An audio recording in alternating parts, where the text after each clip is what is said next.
asubuhi na mapema kumepambazuka, mwanaume natupa shuka, kuangalia saa mbili kasoro, nimechelewa kazini, mke wangu minaenda kazini, nitarudi jioni, kuwa makini tu hapa nyumbani, kuna wezi mitaani, nikiangalia saa nimechelewa, nidhani kama bosi atanielewa, maana ni mkali navyomjua, anaweza hata kunitimua. Niliondoka nyumbani na wahi kazini, nilipofika kazini bosi akanambia eti mimi sina kazi, nimechelewa kazini.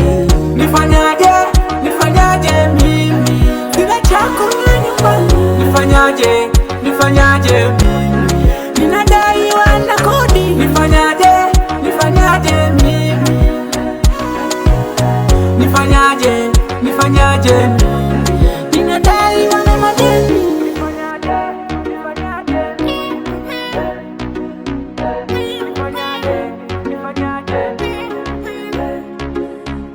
Ilipofika jioni karudi nyumbani, sina kitu mfukoni, mawazo mengi yamenijaa kichwani, nimefukuzwa kazini. Nilipofika nikamkuta baba mwenye nyumba anafoka, anataka hela yake, amenivumilia amechoka. Nitafanyaje, mfukoni mimi sina pesa, itakuwaje, mwenye nyumba anadai pesa.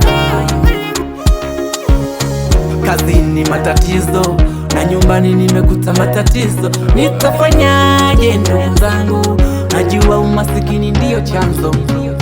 Nifanyaje, nifanyaje mimi, mwenye nyumba naomba chake, nifanyaje, nifanyaje mimi,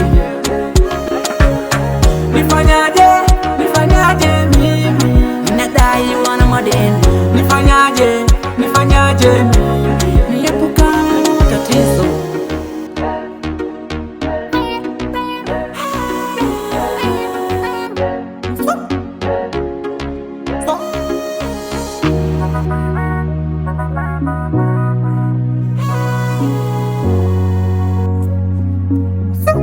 Somebody go